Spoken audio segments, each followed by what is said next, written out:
हमारा मकसद तलज़्ज़ुज़ नहीं हो। उर्दू में जी, उर्दू में अभी जो अगर रस्मुल खत बाकी है तो जबान बाकी है। मैं समझता हूँ फिर भी यूपी से बिहार बेहतर है। उसमें मदारिस का बहुत बड़ा किरदार। हर जबान के साथ तहजीब वाबस्ता होती है। एक उर्दू के लिए हक में भी एक चीज़ बेहतर हुई है कि सोशल मीडिया की वजह से, इंटरनेट की वजह से उसने बहुत जोड़ दिया है, बहुत इस्तेफादे के मौके बहुत ज़्यादा। कांटों पे करम गुल पे शरर देख रहा हूँ, गुलशन का समा ज़ेरो ज़बर देख रहा हूँ। कमज़ोर समझकर मेरा घर फूंकने वाले, मैं तेरा भी जलता हुआ घर देख रहा हूँ। इलाही खैर अब हिंदुस्तान की सियासत ज़ाफ़रानी हो गई है। माना के रहे इश्क में ख़तरात बहुत हैं, इस राह पे चलने का मज़ा और ही कुछ है। मैं सच के लिए सारे ज़माने से लड़ूंगा, यूं जीने में जीने का मज़ा और ही कुछ है। रूबरू में आज हमारे साथ ज़ियाउर रहमान ज़िया साहब हैं। ज़ियाउर रहमान नाम है आपका, ज़िया तखल्लुस है। अररिया शहर के ही रहने वाले हैं। गांव है डेहटी। अभी फिलवक्त केरला शांतापुरम में इस्लामिक यूनिवर्सिटी है, जिसमें शोबे उर्दू के सदर की हैसियत से खिदमत अंजाम दे रहे हैं। एक इदारा है, इदारा अदब इस्लामी, उसके केरला के सदर भी हैं। आपने पहले आलमियत और फजीलत का जो कोर्स है वो जामिअतुल फलाह आजमगढ़ से किया। फिर उसके बाद ग्रेजुएशन आपने मदीना यूनिवर्सिटी से किया है। आपने मैसूर यूनिवर्सिटी से उर्दू में एमए भी किया, बल्कि गोल्ड मेडलिस्ट हैं। पीएचडी और एमफिल आपने केरला की ही श्री शंकराचार्य संस्कृत यूनिवर्सिटी है, वहाँ से पूरा किया, मुकम्मल किया। आप अदीब भी हैं, शायर भी हैं, मुसन्निफ भी हैं, कई ज़बानों के माहिर भी हैं, कई ज़बान जानते हैं। तकरीबन 7 ज़बानें हैं, जो उर्दू, हिंदी, अरबी, इंग्लिश, पर्शियन, फ़ारसी, मलयालम, कन्नड़। अदब के ताल्लुक़ से जो इनकी एक्टिविटीज़ हैं वो हर साल इदारा अदब इस्लामी के तहत से होती रहती हैं। केरला में रह करके हर साल सेमिनार, सिंपोजियम, मुशायरे ऑर्गेनाइज करना, ये बाज़ाब्तगी से आप करते हैं। आपका एक शेरी मजमुआ हरफ़े शीरी, वो भी मंज़िल आम पर आ चुका है। आसान उर्दू करके 4 हिस्सों में एक किताब है जो आपने लिखी है उन लोगों के लिए जो लोग उर्दू नहीं जानते हैं और उर्दू सीखना चाहते हैं, गैर उर्दूदा हल्के के लिए, जिनकी मादरी ज़बान उर्दू नहीं है। फ़ारसी के अंदर भी आपने कुछ काम किया है। आपने एमफिल पीएचडी जो किया है, वो जो मौजू है, जो टॉपिक है आपका, वो अल्लामा इक़बाल और शौक़ी का तक़ाबली मुताला, उनके अफ़कार व ख़यालात पर। ये बहुत ही ख़ास मौजू इस केरला से कि इससे पहले एक दो हम असर शायरों का, ख़ास करके उर्दू और अरबी के 2 शायरों का कोई तक़ाबली मुताला या मुआजना, इस पर कोई तहक़ीक़ इससे पहले नहीं हुई थी। अंग्रेज़ी अदब के शायर या हिंदी अदब के शायर और उर्दू अदब के शायर, इन लोगों के बीच में तक़ाबली मुताला हो चुका है, मुआजना भी कई लोगों ने किया है। लेकिन ये पहली दफ़ा अरबी अदब और उर्दू अदब के 2 हम असर शायरों के ऊपर ये पहला काम था जो ज़ियाउर रहमान साहब ने किया है। बिहार उर्दू अकादमी से अव्वल इनाम भी उनके उस किताब को मिल चुका है। अदब से गहरा ताल्लुक़ शुरू से रहा है। अभी हम आज उनसे बात करेंगे उनके अदबी सफ़र पर भी और जो बाकी तालीमी खिदमात वो अंजाम दे रहे हैं उस ताल्लुक़ से भी। तो सबसे पहले ज़हुर रहमान साहब, आपका हम खैर मकदम करते हैं, शुक्रिया अदा करते हैं कि आपने वक्त दिया।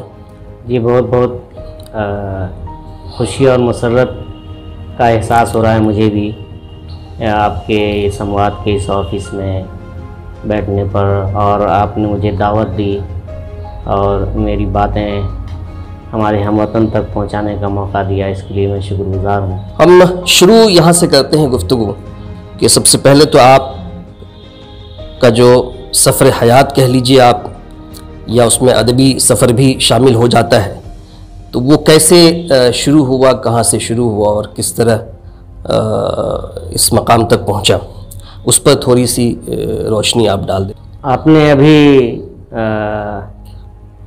मेरे तारुफ में ये बात तो बता ही दी है कि मेरा असल वतन यही है अररिया, और यहाँ से मशरिक़ में कुछ 14-15 किलोमीटर दूर एक ढेटी गांव है, वही मेरा पैदाइशी वतन है। लेकिन कुछ 13-14 साल की उम्र में ही मैं बाहर चला गया और मैंने उत्तर प्रदेश में एक इदारा है जामिअतुल फलाह, जहाँ दीनी तालीम और असरी तालीम भी है, बुनियादी तौर पर दीनी तालीम का इदारा है। वहाँ मैंने 7-8 साल तालीम हासिल की और फिर उसके बाद अल्लाह तबारक व तआला ने मौका दिया कि मैं मदीनतुर रसूल जाऊँ और आला तालीम हासिल करूँ अरबी ज़बान के तवस्सुत से, अरबी मीडियम में दीनी तालीम मैंने 4 साल वहाँ मदीना मुनव्वरा में हासिल किए। फिर उसके बाद जब वापस आया तो मेरे नसीब में कर्नाटक की फ़ज़ा थी, मैं वहाँ पहुँचा और फिर इत्तेफाक से मैसूर यूनिवर्सिटी में मुझे एमए में एडमिशन मिल गया और वहाँ मैंने उर्दू में एमए किया। और यहीं से दरअसल मेरे तख्लीकी सफ़र का भी आगाज़ होता है। और वहाँ एक इदारा है इस्लामी अरबी कॉलेज मंसूरा, तो वहाँ मैं था, तो वहाँ ये माहौल था, मतलब शोरा आते थे, महफिलें होती थी, और एक वहाँ के जो प्रिंसिपल थे नूरुद्दीन कादरी नूर, वो अच्छे शायर थे, तो मुझे वहीं तहरीक मिली और मुझे एहसास हुआ कि मैं भी कुछ कह सकता हूँ। तो वहीं से मेरे सफ़र का आगाज़ होता है हासन और मैसूर की फ़ज़ा में। तो फिर ये कन्नड़ आपने कहाँ सीखा? हाँ, मलयालम, ये कन्नड़ मलयालम का मसला ये है कि मैं जो अपने सफ़र हयात बयान कर रहा हूँ, तो उसमें यह है कि मैं 15 साल तकरीबन कर्नाटक में मुकीम रहा, 15 साल। तो वहीं मैंने जो एक एग्ज़ाम भी दिया, SLC का एग्ज़ाम, जिसमें कन्नड़ा ज़बान लाजमी थी। अब मुझे कन्नड़ा नहीं आती थी, तो मैंने आज़म किया कि मैं ये ज़बान सीखूंगा। ये इस्लामिक यूनिवर्सिटी केरला में जब ओपन हुई तो फिर लोगों ने मुझे वहाँ बुलाया, तो मैं वहाँ चला गया और तकरीबन 20 साल मुझे केरला में हो चुके हैं। 20 साल के दौरान मैंने जो दर्स तदरीस के अलावा मेरे लिए जो ख़ास चीज़ थी वो ये कि संस्कृत यूनिवर्सिटी जो वहाँ है, श्री शंकराचार्य यूनिवर्सिटी ऑफ संस्कृत, वहाँ मुझे मेरा एक MPhil PhD इंटीग्रेटेड कोर्स था, उसमें एडमिशन मिल गया मुझे, और मेरे लिए मेरी तबीयत और ज़ौक़ के मुताबिक मौजू भी मिल गया। मुझे एक दोस्त ने दिया, कहा कि ये टॉपिक तो किसी ने लिया था JNU में, लेकिन वो साहब हिम्मत हार गए, आप कर सकते हैं। तो मैंने इस टॉपिक को लिया। अल्लामा इकबाल और अहमद शौकी जो हम असर शायर हैं, और ये जदीद दौर के कह सकते हैं कि अल्लामा इकबाल जिस तरह बड़े शायर हैं उर्दू के, वैसे ही शौकी भी अरबी के बड़े शायर हैं जी। दूसरी जो किताबें हैं मेरी, वो चूँकि मेरा ख़ास तजर्बा एक ये भी है कि मैंने गैर उर्दू, आप जानते हैं कि केरला के लोगों की ज़बान मलयालम है। केरला एक ऐसी रियासत है जहाँ जो उर्दू के मराकिज़ से बहुत दूर है, वहाँ के लोगों की ज़बान बिल्कुल अलग है। तो उन लोगों को उर्दू ज़बान सिखाने का मेरा एक एक्सपीरियंस है, तवील एक्सपीरियंस, लंबा तजर्बा है, जिसकी रोशनी में मैंने उनके लिए या उन जैसे जो लोग भी हैं जिनकी ज़बान उर्दू या उर्दू बिल्कुल नहीं समझते, चाहे वो तमिल वाले हों या अरब लोग हों, तो उनके लिए मैंने किताब तरतीब दी है। निसाबी किताब, दरसी किताब 4 हिस्सों में है। और हमारी यूनिवर्सिटी में भी वो दाखिल निसाब है और इंशाअल्लाह उस पर और काम मज़ीद करने का हमारा इरादा भी है।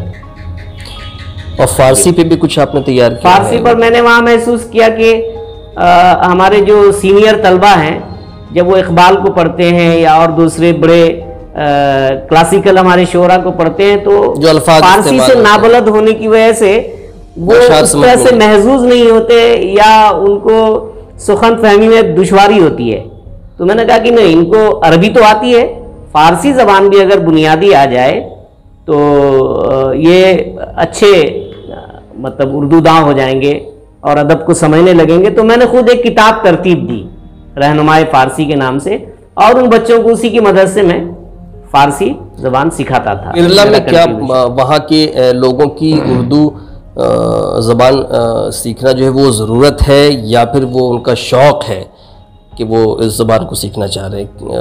केरला के अंदर अगर उर्दू, अरबी का तो समझ में आता है लेकिन उर्दू से उर्दू के लिए इतनी कोशिश क्यों है? आखिर वो शौक़ है या फिर वहाँ की ज़रूरत है या सरकार की तरफ से कुछ चीज़ें हैं जो की जाती हैं? अरबी वहाँ की ज़बान एक तरह से रही है, ख़ासकर जो साहली इलाका है, जो ट्रैवलर्स वहाँ आते थे, फिर वहाँ मुसलमानों की एक तारीख़ भी है। हाँ, तो अरब का हमेशा आना जाना रहा। इसी तरह की एक तारीख़ उर्दू की भी है। जब केरला नाम की रियासत नहीं हुआ करती थी बल्कि रियासत मैसूर और जो दक्कन की रियासत थी, हैदराबाद दक्कन के निज़ाम की रियासत और इसी तरह से और रियासतें थी, तो उस वक्त केरला में, जो केरला नहीं था उस वक्त, तो ये उर्दू ज़बान का बोलबाला था वहाँ। अच्छा, लोग थे वहाँ पे, लोग थे वहाँ पर। बाद में तकसीम हिंद के बाद और दूसरी जब लिसानी बुनियाद पर रियासतों की तकसीम हुई है, तश्कील हुई है, तो उसके बाद लोग वहाँ से चले गए जिनकी ज़बान उर्दू थी, बहुत थोड़े। ये तो एक तारीख़ है, लेकिन केरला की ख़ास बात यह है कि वहाँ लिसानी असबियत नहीं पाई जाती है। कोई भी चीज़ उनको पसंद आती है ना, उसको इख्तियार करते हैं। तो उर्दू ज़बान की जो शीरीनी है, जो मिठास है, और आपको मालूम होना चाहिए कि उर्दू ज़बान हिंदुस्तान से बाहर अगर आप देखेंगे तो गल्फ़ रीजन में, खलीजी ममालिक में वो बहुत ज़्यादा समझी जाने वाली ज़बान है।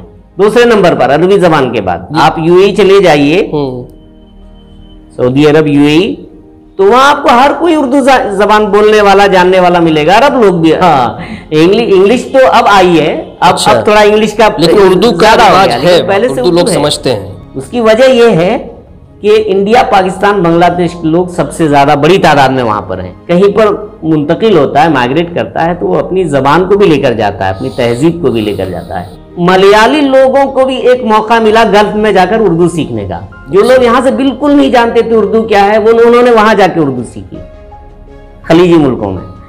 तो उर्दू की क्या सूरत हाल है? उर्दू की सूरत हाल बहुत ही तसल्ली बख्श और हिम्मत अफजा है। केरला में उर्दू का मुस्तकबिल रोशन है। केरला में उर्दू को लोग बहुत चाहते हैं, दिलो जान से चाहते हैं। केरला में उर्दू पढ़ाई जाती है, सरकारी स्कूलों में, कॉलेजों में, यूनिवर्सिटियों में, तमाम स्कूल्स के अंदर है बाज़ाब्ता सिलेबस में ये तकरीबन। यानी जहां भी एक माकूल तादाद 10-15 बच्चों की अगर होगी उर्दू बोलने वालों की, या जो बोलने वालों नहीं, पढ़ने वालों। अच्छा, वो पढ़ना चाहते हैं अगर, तो सब तो मलयाली है, सही पढ़ना चाहते हैं, उनके लिए वहां मौका दिया जाता है। 5वीं जमात से सरकार की तरफ से टीचर्स टीचर होते हैं। तकरीबन 2000 टीचर्स हैं उर्दू के। अच्छा, ये स्कूलों में। तो ये सारे टीचर्स जो हैं वो वहीं के हैं या किसी दूसरे? सब वहीं के, ये सब वो लोग हैं जिनकी जबान मलयालम है। तो उसमें सिर्फ मुस्लिम टीचर्स हैं या उसमें? ये भी एक खास बात आपके इल्म में लाना चाहता हूं कि एक ऐसी रियासत जहां उर्दू के असातिज़ा में से तकरीबन 35% असातिज़ा गैर मुस्लिम हैं। अच्छा, वो लोग हैं जो मुस्लिम नहीं है? ये मुस्लिम नहीं है। वहां मतलब इस तरह की कोई फीलिंग ही नहीं है, कोई फीलिंग नहीं है कि ये उर्दू जो मुसलमानों की ज़बान है, हिंदी जो है बिल्कुल नहीं, मुतलक नहीं है। मैं आपको बताता हूँ, एक प्रोग्राम हुआ, मैं हाजिर था उसमें, जो हमारा बच्चा जिस स्कूल में पढ़ता है, CBSE एफिलेटेड स्कूल में, गैर मुस्लिम लोग भी काम करते हैं, टीचर्स हैं। तो उसका प्रोग्राम शुरू हुआ तो बीच में ब्रेक था, तो उसमें एक ग्रुप आया स्टेज पर कुछ पढ़ने के लिए तरह। तो मैंने देखा इसमें तो हिंदू औरतें भी है, टीका उका लगाए हुए हैं, हाँ, और हिंदू उस्ताद भी हैं, मेल फीमेल सब, उर्दू मुस्लिम भी है, हिंदू भी है, सब मिलकर क्या पढ़ रहे हैं, तू कुजा मन कुजा कव्वाली शुरू हो गई। अच्छा, तू कुजा जो भी, हाँ, ये जो फेमस है, गैर मुस्लिम सब पढ़ते हैं, बहुत मजे लेकर पढ़ते हैं। कव्वाली हो, गजलें हो, और ये सॉन्ग्स हैं। और ये एक नई बात हमारे ख्याल से किसी दूसरे स्टेट में इस तरह का मंजर देखने को नहीं मिलता है। आप तमिलनाडु में वो फजा नहीं पाएंगे, खुद बिहार में आपको नहीं मिलेगा, यूपी में हाँ, ये महाराष्ट्र में नहीं मिलेगा, इस तरह की फिजा, तो इस तरह की फजा वहाँ तो बिल्कुल जबान को जबान की हैसियत से देखा जा रहा है, मजहब की हैसियत से नहीं देखा। नहीं, बिल्कुल नहीं देखा जाता। और दिलचस्प बात एक बताता हूँ आपको, क्योंकि मैंने संस्कृत यूनिवर्सिटी से PhD की है। हाँ, आपकी यूनिवर्सिटी संस्कृत है। हाँ, हमारी संस्कृत श्री शंकराचार्य यूनिवर्सिटी ऑफ संस्कृत केरला में उर्दू का सबसे बड़ा मरकज है, यानी तहकीकी और इल्मी लिहाज से रिसर्च के लिए। और एक खास बात बताता हूँ वहाँ की, कि वहाँ जो PG करते हैं लड़के, चाहे वो संस्कृत डिपार्टमेंट के हो या उर्दू डिपार्टमेंट के हो, तो उनके लिए एक सब्जेक्ट होता है, एक सेमेस्टर में उनको लेना जरूरी होता है, उसका नाम उन्होंने रखा है FOD, फॉर अदर डिपार्टमेंट। अच्छा, उसमें उर्दू डिपार्टमेंट के स्टूडेंट संस्कृत लेते हैं, और संस्कृत डिपार्टमेंट के बच्चे उर्दू लेते हैं। वो कुछ भी ले सकते हैं, लेकिन उनको वही सूट करता है वहाँ वो सूट करता है, वहाँ असातिज़ा अवेलेबल है, इसलिए वो लोग यही लेते हैं। संस्कृत वाले उर्दू लेते हैं, उर्दू वाले संस्कृत लेते हैं। एक सेमेस्टर ऐसा चलता है। वहाँ आपको उर्दू के मुसलमान संस्कृत के प्रोफेसर भी मिलेंगे, HOD मिलेंगे। अच्छा, ये देखिए, केरला सबसे डेवलप्ड स्टेट है ना, आप मानेंगे, मुआशी लिहाज से भी, इक़्तिसादी लिहाज से, तालीमी लिहाज से भी। उसकी खास बात यही है कि एक तो पुरअमन फजा है, कोई वहाँ कम्युनल राइट्स वगैरह नहीं होते हैं। दूसरा, उन लोगों का मिजाज है मेहनत का, जहां भी राहें देखते हैं वो उसमें घुस जाते हैं। वो अपना स्टेटस वगैरह कुछ नहीं देखते, या ये मजहब वगैरह ये सब कुछ नहीं, ये उनकी खूबी है। अब जबान के जरिए से उनकी तरक्की का मौका है, तो कौन सी जबान है वो उससे कोई मतलब नहीं है उनको। वो समझते हैं जबान का कोई मजहब नहीं होता। एक मुसलमान उर्दू पढ़ के, उसकी जबान भी मलयालम है, वो तरक्की कर सकता है और मुलाजमत हासिल कर सकता है, तो मैं क्यों नहीं कर सकता हूँ? उनके लिए भी रिजर्वेशन। अच्छा, आंध्रा में, हैदराबाद वगैरह में तो ये देखा गया है कि जो मुस्लिम आबादी है वहाँ की, आप उनसे मिलेंगे तो वो आपस में भी ज्यादातर उर्दू ही बोलते हैं। तो केरला में कैसी फिजा है? जो वहाँ मुस्लिम आबादी वहाँ की है, वो आपस में खुद में जब बात करती है तो वो मलयालम ही बात करती है ना? हाँ, वो लोग मलयालम बात करते हैं आपस में। तहजीब जो है उनकी वो एक ही है, चाहे वो किसी भी मलयालम बात करते हैं, लेकिन कोई उर्दू वाला, कोई अगर उनको मिल गया तो फिर उर्दू बात, तो वो उर्दू बात करते हैं और करना पसंद करते हैं। मौके की तलाश में रहते हैं कि कोई उर्दू वाला मिल जाए, सीखने का मौका मिले। ये उनके लिए उनका मिजाज है।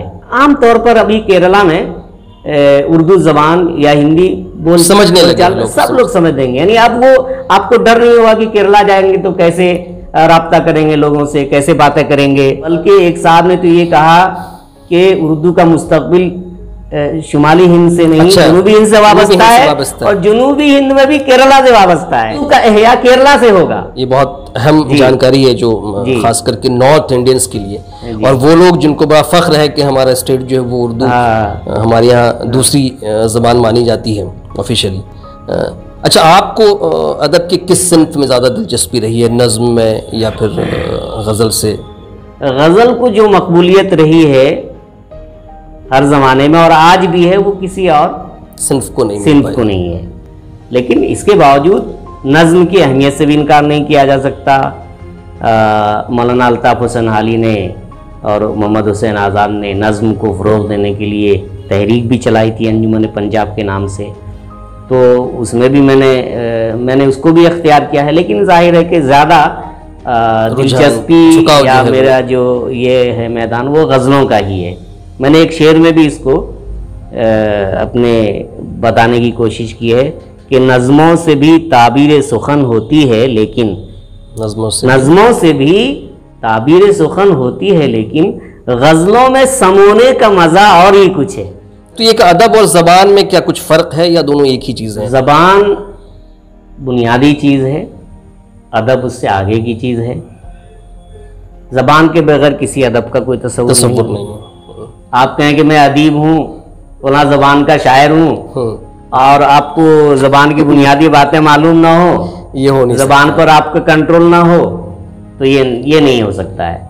ज़बान पहले है, अदब बाद में है। इदारा अदब इस्लामी है ना। हाँ, तो हम लोगों ने ये तो सुना है कि मेयारी अदब है ना, तख्लीकी अदब है ना, या गैर मेयारी अदब कह सकते हैं।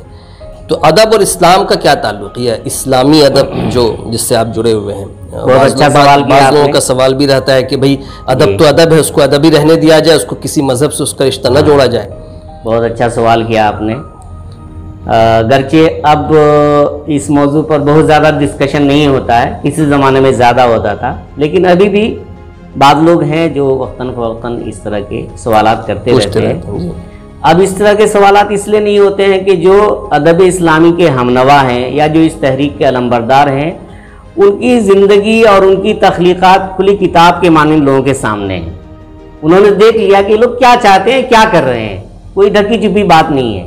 तो जहाँ तक अदब के साथ इस्लामी लगाने का ताल्लुक़ है, लाहिक़ा हो या साबिक़ा हो, या इस्लामी अदब की बात है, तो इस्लामी अदब की तारीख़ की अगर मैं बात करूँ तो इस्लामी अदब की तारीख़ उतनी ही पुरानी है जितनी पुरानी इस्लाम की तारीख़। आप देखिए जितनी भी आसमानी किताबें हैं वो अदब की शाहकार रही हैं, और कुरान मजीद तो एक अदब का एक जिंदा जावेद मोजिज़ा है।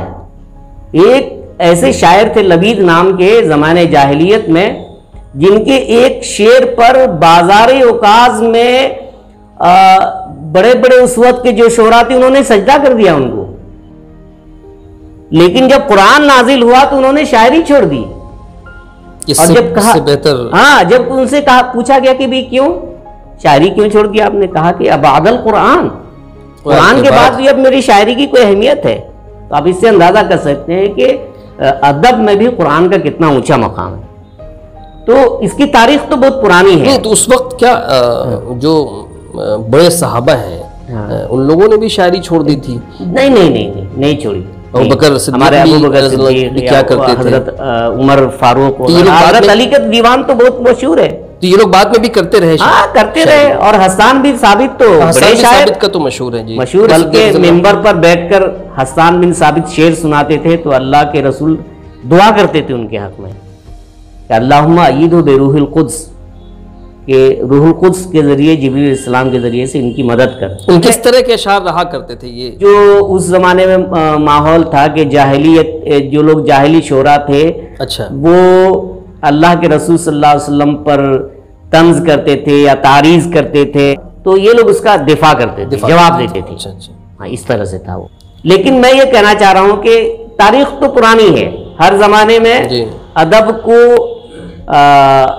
यानी बातिल के शिकस्त के लिए, बातिल का मुकाबला करने के लिए, हक की हिमायत के लिए इस्तेमाल किया गया है। लेकिन एक दोनों तरफ से इस्तेमाल किया गया। हाँ, दोनों तरफ से इस्तेमाल किया गया। अदबी इस्तिलाह के तौर पर जो आपने कहा कि इस्लामी अदब को जो मुतारिफ कराया गया, वो जो अवाम में मुतारिफ हुआ, वो एक खास पस मंजर में ये 20वीं सदी की इब्तिदा में ऐसा हुआ। अच्छा जी, ये देखिए जब अल्लामा इकबाल जब तक थे तब तक कोई इस तरह की बात नहीं थी कि जो इस्लामी ऐसे शोरा और उदबा जो हैं इस्लामी अक़दार के ख़िलाफ़ किसी तरह की गुफ्तगू करें या मज़हब के ख़िलाफ़। अल्लामा इकबाल के 1938 में रुपोश होने के बाद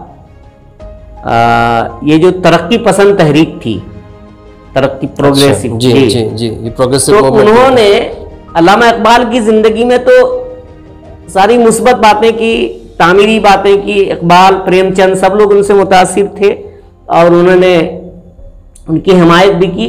लेकिन इकबाल के जाने के बाद उन्होंने ज़रा गलत रुख इख्तियार किया तहरीक को, और मजहब की खुल्लम खुल्ला मुखालिफत, तरक्की के नाम पर अदब के नाम पर बेअदबी, मजहबी अक़दार का, मजहबी शायर का मजाक उड़ाना और मजहब का मजाक उड़ाना, खुदा का मजाक उड़ाना, इस तरह कर ये करना शुरू किया उन्होंने।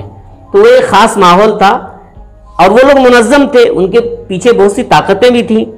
तो ये जो इस्लाम पसंद जो लोग थे, उनको लगा कि भाई हमको इनका मुकाबला मुनज़्ज़म अंदाज से करना चाहिए। हाँ, ये तो अदब को दूसरे रुख पर ले जा रहे हैं। अदब को जो समाज की तामीर के लिए मेरा सवाल ये है कि तामीरी अदब की इस तरह भी इस्तेमाल की जा सकती थी ज़िंदगी। तो जो इस्लामी अदब है वो, उसको आप तामीरी अदब का नाम भी दे सकते हैं, उसको आप मकसदी अदब भी कह सकते हैं, उसको आप इस्लाही अदब भी कह सकते हैं। ये उसके मुख्तलिफ नाम हो सकते हैं। ये अक़दार है, असल इस्लामी और अखलाकी अक़दार है। इनकी हिमायत के लिए ये चीज़ क्लियर रहती है। और इसमें भी खुद हमारे दरमियान भी गुफ्तगू हुई है कि तामीरी अदब नाम रखा, मतलब एक मीटिंग में मैं था, इसमें गुफ्तगू हुई इदारे अदब इस्लामी की। अच्छा, 3-4 साल पहले। अच्छा। तो प्रोफेसर अब्दुल हक साहब बहुत बड़े ये हैं अदीब और दिल्ली यूनिवर्सिटी के। हाँ, उन्होंने कहा कि नहीं, इस्लामी अदब ही रहना चाहिए। वो कि इस पे डिस्कशन हुआ, इस पे बात डिस्कशन हुआ, बहुत बार डिस्कशन होता भी रहता, आगे भी होता रहेगा। अच्छा, अदब में जिनसी मसाइल, ये एक बहुत बड़ा मौजू है जो पता नहीं कब से दर आया, या लोगों का ये भी कहना है कि समाज में जो चीज़ें जिस तरह से हो रही हैं, अदब उसकी अक्कासी करती है, वो उसका अक्स दिखाती है लोगों को कि ये चीज़ें जस का तस उसको पेश करने की कोशिश करती हैं। तो इस पर आप का क्या कहना है या क्या आपका ख्याल है? जी, ये चीज़ भी हमारे और तरक्की पसंद अदीबों के दरमियान एक तरह का एक मुतनाज़ चीज़ रही है। जो तरक्की पसंद अदीब हैं, उन्होंने जिनसी मसाइल पर बहुत ही खुलकर गुफ्तगू की और उसकी उन्होंने दलील ये दी कि हम अक्कासी करते हैं जी। समाज में जो बुराइयां हैं, हम उसको, कैमरा है हमारे पास, हम उसकी तस्वीर लोगों के सामने पेश करते हैं, या आईना है जिसमें हम दिखा देते हैं। लेकिन हुआ अमलन क्या कि ये आप देखिए, किसी चीज़ को उसके आखिरी उसका नतीजा क्या होता है उसको सामने रखना ज़रूरी है। हम यही कहते हैं कि उससे हमारा मकसद सिर्फ अक्कासी करना नहीं है। अक्कासी कर देने से तो ये हुआ कि जो लोग नहीं जानते थे बुराई को, वो भी जान गए और उनके अंदर बुराई करने की तहरीक मिल गई, या लज्जत अंदोजी उनके अंदर पैदा हो गई। लिखने वालों का भी रुझान उसी तरह का हो गया। इससे समाज में बुराइयों पर कंट्रोल नहीं हुआ। अच्छा, अदब का एक मकसद ये है कि समाज जो है वो बिल्कुल इस्लाह की तरफ जाए, इस्लाह हो, समाज से बुराइयों का खात्मा हो। तो हमारा अदब इस्लामी का यही ये है कि हमारा मकसद लेकिन ये अक्कासी नहीं है बल्कि इस्तीसाल है। लेकिन उनका ये भी कहना है कि समाज में अगर कोई बुराई हो रही है, अगर आप उसे नहीं लिखेंगे, नहीं मंजर आम पर लाएंगे, तो इस्तेहसाल होता रहेगा, मजलूम पिसता रहेगा, उसकी आवाज़ कैसे बाहर? हम ये नहीं कहते हैं कि उसको इजहार नहीं करना चाहिए, बताना नहीं चाहिए, लेकिन उसमें इस बात का लिहाज करना ज़रूरी है कि किस हद तक हम उसको बयान करें कि उसके कोई मनफी असरात ना पड़ें, पढ़ने वालों पर या सुनने वालों पर कोई मनफी असरात, निगेटिव कुछ उसका असर नहीं पड़ना चाहिए। इस अंदाज में हम बयान करें। हमारे पास कुरान है, सूरह यूसुफ है, ये सारी चीज़ें हमारे पास एक नमूना है। हम बिल्कुल उसको छेड़े नहीं, ये चीज़ इसके हम कायल नहीं है। हमारे जो भी मसाइल है वो भी एक हकीकत है, उसको पेश करना है, लेकिन सलीके से। हमारा मकसद तलज़्ज़ुज़ नहीं होना। अच्छा, बिहार तो आपका आना जाना हमेशा रहता है, आपका घर ही है यहाँ उर्दू की क्या सूरत हाल है जो आप देखते हैं और महसूस करते हैं, ताकि यहाँ हम लोगों को भी ये बात पता चले कि खैर ये तो बताया आपने, बहुत तफसील से बताया कि केरला में किस तरह की कोशिशें हो रही हैं, और केरला, आपका तो ये कहना है कि केरला में मुस्तकबिल जो है वो उर्दू का बहुत ही ताबनाक है। बिहार में तो खैर उर्दू की तहरीक भी चली है, लोगों ने चलाई है बाज़ाब्ता, बल्कि ये इलाका जो है यूपी, बिहार, ये सब गढ़ रहा है उर्दू के ताल्लुक़ से। दूसरी ज़बान भी है यहाँ पे सरकारी। तो बिहार के ताल्लुक़ से आपका क्या ख्याल है या क्या आपकी क्या राय है? जो मेरा मुशाहदा है, जो मैं गाहे बगाहे यहाँ आता रहता हूँ और जो 40-45 साल का मेरा सफ़र है विज़िट, तो मैंने उसमें तब्दीली महसूस की है। जब एक ज़माने में हमारे प्रोफेसर अब्दुल मुगनी साहब, गुलाम सरवर साहब वगैरह इन्होंने तहरीक चलाई, जिन लोगों ने उर्दू को आगे बढ़ाने के लिए, हालांकि प्रोफेसर अब्दुल मुगनी अंग्रेजी के प्रोफेसर थे। जी ये भी एक हाँ, अंग्रेजी के प्रोफेसर थे, लेकिन उर्दू के शहदाई थे जी। और बेलौस खादिम थे, बेलौस कोई इनको खरीद नहीं सकता था। तो उन लोगों ने मुखलिसाना जिद्दोजहद की उर्दू के लिए यहाँ, और उर्दू को दूसरी सरकारी ज़बान बनाने पर हुकूमत मजबूर हुई। उस वक्त एक जोश जज्बा भी देखा हमने यहाँ बिहार में। जब हम आते थे तो जगह जगह लिखा हुआ रहता था, स्लोगन्स, नारे रहते थे कि सरकार ने उर्दू को दूसरी सरकारी ज़बान बनाकर अपनी जिम्मेदारी अदा की है, अब आपको अपनी जिम्मेदारी अदा करनी है। पढ़िए, पढ़ाइए और उर्दू को फ़रोग़ दीजिए, अपने बच्चों को पढ़ाइए। तो उस वक्त एक जोश नज़र आया मुझे, लेकिन धीरे धीरे मैं ये देख रहा हूँ कि इसमें कुछ हुकूमत की तरफ से भी कोताही है। ये आपकी जानकारी के लिए उर्दू वालों का हुकूमत ने तो बाज़ाब्ता उर्दू के असातिज़ा बहाल कर रखे हैं, उर्दू अकादमी के कार्य, बल्कि ट्रांसलेटर मौजूद हैं, आप उर्दू में एप्लीकेशन भी दे सकते हैं, बाज़ाब्ता तनख्वाहें उनको मिल रही हैं। हाँ, तो ये उर्दू मतलब सरकार की तरफ से कमी दिख रही है या फिर हम उर्दू बोलने वालों की तरफ से ज़्यादा कमी? सरकार से ज़्यादा हमारी कमज़ोरी है। मैं इसलिए इसको एक मिसाल आपको दे सकता हूँ महाराष्ट्र की। लेकिन उर्दू की सूरत हाल सबसे ज़्यादा अगर हिंदुस्तान में अच्छी है तो महाराष्ट्र में। उर्दू घर नाम से बहुत सी चीज़ें, उर्दू घर नाम से उर्दू पढ़ने पढ़ाने का, आप मेडिकल इंजीनियरिंग के जो स्टूडेंट होते हैं, मेडिकल का ये टेस्ट लिखते हैं, वो महाराष्ट्र के बच्चे हैं उर्दू में। जी, उर्दू में। अभी जो 3-4 साल पहले जो ये आया था कि नीट का एग्जाम किन किन जबानों में लिखा जा सकता है, तो उसमें उर्दू को ड्रॉप कर दिया गया था। अच्छा। तो उसके लिए SIO ने केस लड़ा। जब तक कहीं से सपोर्ट नहीं मिले, कुछ इलाके के लोग जो जिन पर ज़र्ब ना पड़ी हो, वो अगर आवाज नहीं करे तो आप कामयाब नहीं होंगे, नहीं हो सकते। तो मसला वही था कि महाराष्ट्र खासकर, और कुछ आंध्र प्रदेश, तेलंगाना भी होगा, कि वहां के लोग लिखते हैं मेडिकल का एग्जाम, नीट का एग्जाम उर्दू में। इसलिए वो केस लड़ा गया, जीत हो गई, और अब वो नीट में उर्दू का ऑप्शन रहता है। तो वहाँ उर्दू मीडियम के स्कूल्स भी बहुत अच्छे हैं, इंग्लिश मीडियम के भी हैं, मराठी मीडियम के भी हैं, हिंदी मीडियम के भी हैं। तो लोगों के अंदर वो जज्बा है, वो शौक है। मेरे पास भी जो बच्चे, हमारे पूरे हिंदुस्तान से बच्चे हमारे पास पढ़ने आते हैं, तो मैं देखता हूं कि जो महाराष्ट्र के बच्चे आते हैं वो उर्दू में सबसे अच्छे रहते हैं। ये चीज हमने महसूस की है। ये बिहार के जो आते हैं वो कमजोर रहते हैं। हमारे पास बिहार के बच्चे भी आते हैं। स्कूलों में जाता हूँ, असातिज़ा और बच्चों की ज़बान सुनता हूँ कि लड़का सब जाता है, लड़की सब आती है, हाँ, 2 आम खाया, 2 बड़का आम खाया, तो मुझे बहुत परेशानी होती है। मैं कहा भाई क्या ये उर्दू हिंदी क्या बोल रहे हैं आप लोग, ये तो कोई ज़बान ही नहीं है।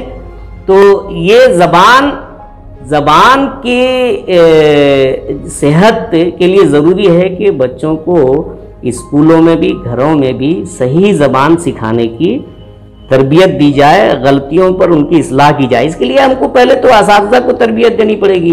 असातिज़ा को नहीं मालूम है ये बुनियादी बातें, ने का इस्तेमाल हम लोग करते ही नहीं।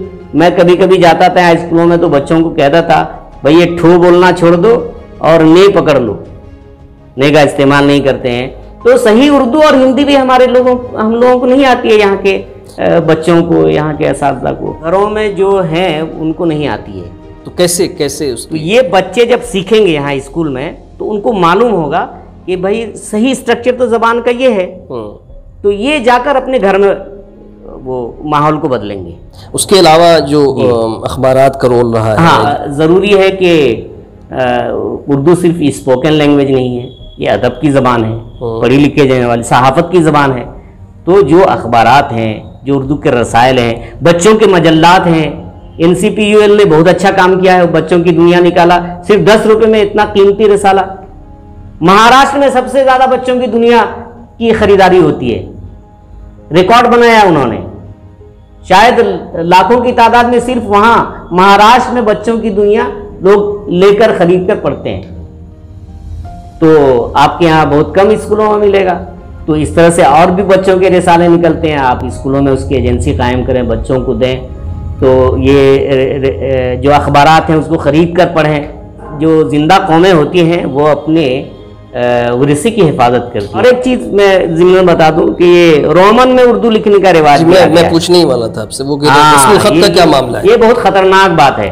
देखिए, तुर्की में उस्मानी खिलाफत जब खत्म हुई, अतातुर्क जब आया, तो पहला काम जो उन्होंने किया, तुर्कों को उनके तुरास से, उनके वर्षे से, उनके बाप दादा के जो इल्मी सरमाया था उससे काटने के लिए पहला इकदाम उन्होंने किया कि तुर्की जबान का जो रस्मुल खत था उसको बदल दिया, उसको रोमन में लिखने के लिए मजबूर कर दिया।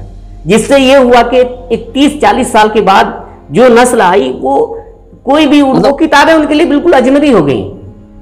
जो इतना बड़ा इल्मी सरमाया था वो सारी किताबें बिल्कुल बेकार हो गई। मतलब जबान है लेकिन रस्मुल खत, जबान है लेकिन रस्मुल खत नहीं है, तो उससे तो अब तो ये फेसबुक, व्हाट्सएप, इन चीजों पे जो यूज होने लगे। अगर रस्मुल खत बाकी है तो जबान बाकी है। रस्मुल खत की हिफाजत करना, उसको फ़रोग देना भी ज़रूरी है। उर्दू का रस्मुल ख़त बेहतरीन रस्मुल ख़त है और उसका तहफ़्फ़ुज़ उर्दू ज़बान के बका के लिए ज़रूरी है।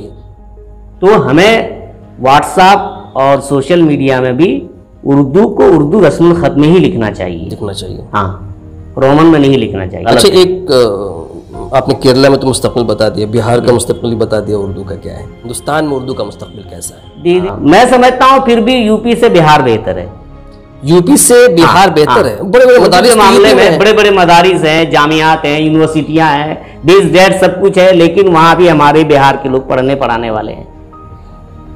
लेकिन चराग तले अंधेरा है। हाँ बिल्कुल, जो उर्दू का मरकज, उर्दू की पैदाइश गाह, सब कुछ वो इलाका है। जी बिल्कुल। हाँ, लेकिन वहाँ सूरत हाल नागुफ्तब है।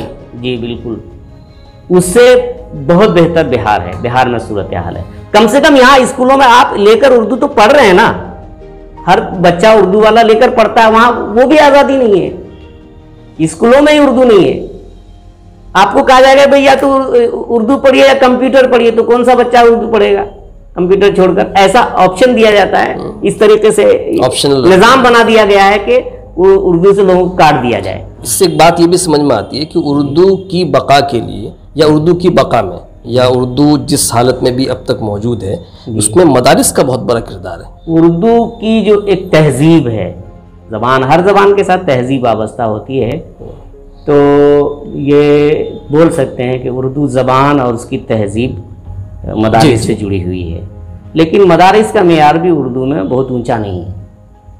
अच्छा, जिसको आप अदब कहते हैं ना, उर्दू अदब, वो मदारिस में नहीं पाई जाती। हाँ, लेकिन उर्दू की तहजीब है, उर्दू का रस्मुल ख़त है, उर्दू ज़बान एक हद तक वहाँ मदारिस में है, और उर्दू को वो लोग किसी कीमत पर छोड़ने के लिए तैयार नहीं है।